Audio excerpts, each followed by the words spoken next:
Hoje eu tô aqui para falar de algo um pouco diferente, num contexto um pouco diferente do que normalmente a gente costuma conversar.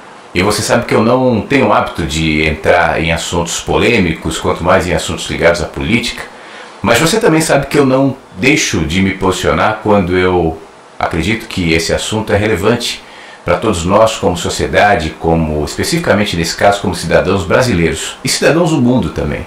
Na época dos protestos de junho de 2012, ou de 2013, desculpa, eu não deixei de vir aqui para falar o que eu penso, descrever o que eu penso, e eu acho que nessa aproximação da Copa do Mundo também não deveria ser diferente. É o assunto que predomina na boca da maioria das pessoas. Hoje o que eu tenho ouvido cada vez mais, especialmente na imprensa, é um estímulo para que aproveite, afinal de contas, se há tantas coisas para protestar, tudo isso já foi, como há pouco, essa semana, a filha, se não me engano, do presidente do COI, não me lembro exatamente de quem, mas de um desses, acabou dizendo que tudo que era para ter sido roubado já foi. E esse é o espírito que está predominando, especialmente na imprensa, né? Se já roubaram, se já desviaram, se já fizeram as falcatruas todas que tinham que fazer, agora a gente tem que aproveitar a Copa, afinal de contas ela está aí, é um evento lindo, é um evento que vai trazer dividendos ao Brasil, que vai atrair olhares ao Brasil, portanto colaboremos. E isso me remete àquela história do pão e do circo, né? Só que nesse caso o povo, ao ter o seu pão roubado, se recusa a aproveitar o circo dado por aqueles que roubaram o pão. E justamente com esse roubo, ou parte desse roubo, construiu as lonas do circo. É claro, os jogadores não têm nada a ver com essa história, a seleção brasileira não tem nada a ver com essa história, mas os jogadores e a seleção brasileira aqui entre nós também não tem nada a ver com o Brasil. A maioria dos jogadores nem aqui moram. E eles estão lá, honestamente, defendendo seu muito dinheiro, seu rico salário, as suas contas publicitárias, pensando neles, na sua família, morando no exterior. E não tem nada de mal nessa história. Mas sinceramente eu não entendo essa visão ufanista que projeta sobre um time de futebol a representação do teu país. Porque eles cantam o hino nacional na abertura do jogo, isso representa que eles de fato são ali, naquele momento, 11 jogadores em campo, a representação de milhões de brasileiros que estão sofrendo, que estão passando fome, que estão vendo tudo o que está acontecendo na organização dessa Copa do Mundo, que gerou um gasto, segundo os números que estão sendo divulgados, 3 vezes maior do que as últimas 3 Copas do Mundo juntas. É possível a gente olhar para isso e achar que é normal, que passou, tudo bem, já foi, fazer o quê? Mais do que um protesto em relação ao dinheiro que foi roubado, o que eu sinto, e feliz em perceber isso, sendo que sinceramente eu não esperava um tipo de olhar dos brasileiros nessa altura do campeonato nesse sentido, é uma indignação, é um sentimento de que não dá mais. E eu acho que isso se vincula àqueles protestos que nós vimos em 2013. Parece que as pessoas vão engolindo, e como eu escrevi na época, uma hora vomitam, uma hora não aguentam mais, porque é como lidar com uma impunidade sem fim, como lidar com notícias que todos os anos se renovam, inclusive esse ano hoje, essa semana eu gravei essa notícia que dizia o seguinte, mais uma vez, o governo federal bate recorde em arrecadação de impostos. E aí você vai vendo uma propaganda populista, a gente vai vendo uma propaganda feia, a gente vai vendo uma propaganda errada, de orgulho, porque afinal de contas nunca tantos compraram um carro.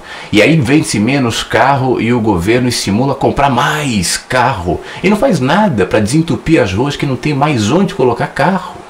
E aí você vê a briga pelo transporte público ou pela diminuição do preço da passagem, foi assim que tudo começou no ano passado. Você vê o governo movimentando-se lentamente, fazendo promessas lentas e mínimas e descumprindo-as. Logo a seguir, afinal de contas, algumas cidades que baixaram o preço da passagem de ônibus, logo em seguida aumentaram.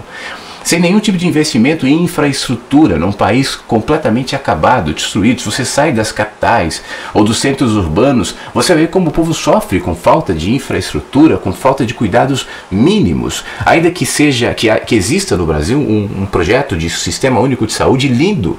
O SUS, gente, é lindo, o projeto do SUS é maravilhoso, mas que na prática não é cumprido. E aí se remete à postura eleitoreira de trazer médicos de fora, pagando muito mais para o governo que os manda do que para eles mesmos que vêm para cá passar salários e fome. E aí você vê diante de tudo isso, na cereja do bolo, o desvio da grana. a roubalheira do povo. Estádios custando muito mais caros do que qualquer estádios do mundo. Estádios que ficarão sob o legado do nada. É o que chamamos de legado da Copa. Afinal de contas, pode-se argumentar que eles terão um showzinho ou outro, mas no fim não vai ter nada, então o povo cansou.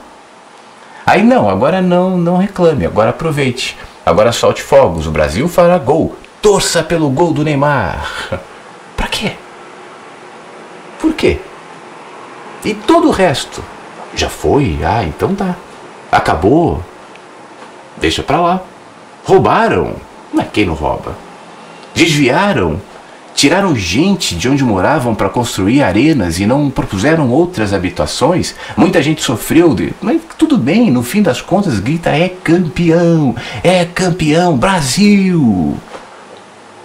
Gente, o Brasil somos nós. Os cidadãos brasileiros são indivíduos, sou eu, é você, são as pessoas que você conhece.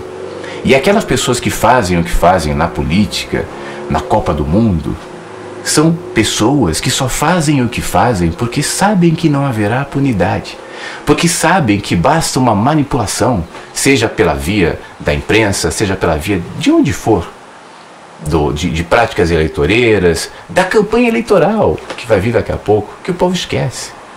Então esse rápido vídeo e modesto vídeo é uma pequena contribuição para dizer que depois que roubaram o nosso pão, não vale a pena aproveitarmos o circo. Sinceramente, e eu não vejo aqui nenhum tipo de sabotagem em relação ao Brasil, em relação à nossa imagem no exterior. Que imagem? É o cara que bate na mulher, é o cara que bate nos filhos, é o cara que bebe até cair. E quando sai na rua, a família inteira não fala, não reclama, não protesta, não vai à delegacia, não faz nada, porque nós temos uma reputação, uma imagem a zelar. Você entendeu?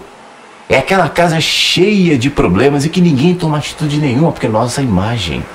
Porque virão do exterior, um amigo meu muito querido, mas que ainda não tem a mentalidade do Brasil, alemão, uma vez me falou na época daqueles protestos assim: eu acho estranho esse tipo de protestos, porque é como você ficar com raiva do seu chefe, ter algum problema e estar no meio de uma reunião, e ao invés de terminar a reunião e falar com o seu chefe, você protesta no meio da reunião. E eu disse para ele: mas aqui os protestos depois da reunião já aconteceram, só sobrou os durante a reunião. O povo está indignado, as pessoas estão cansadas e o poder é das pessoas, não é dos políticos. Até porque na época dos protestos você viu como eles reagiram. Sem reação, com discursos, com promessas. E o que aconteceu de fato? Vem aí a Copa do Mundo. Sem sabotagem, sem violência. Até porque essa questão da violência, para a gente encerrar o nosso papo aqui, é algo que eu também questiono demais. Quem se beneficia com essa violência que acontece em alguns protestos? Mas por que a imprensa focaliza tanto e se fixa tanto no quebra-quebra, na destruição de bens públicos, nos baderneiros? Quem ganha com isso? É quem se mobiliza? É o povo que sai às ruas? Ou é o governo que viu o índice de aprovação das manifestações cair de 80% para 20% em um ano? Quem ganha com essas brigas que depois se descobre e se abafa que tem gente que ganha, que tem gente que recebe para estar fazendo, como ficou muito claro na morte do jornalista da Band alguns meses atrás? Quem ganha? De onde vem essa violência? Quem executa? Quem planeja? É o manifestante?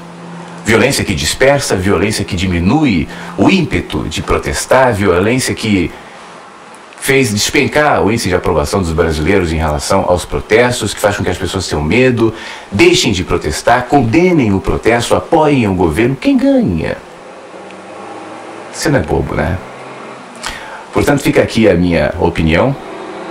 Eu sei que cada um tem a sua, mas eu não poderia deixar de falar, de me posicionar, não poderia me omitir nesse momento que eu acho que é um momento tão importante para todos nós. Que você esteja em paz, que não só o mês da Copa, mas todos os meses sejam meses de consciência para todos nós. Um grande beijo.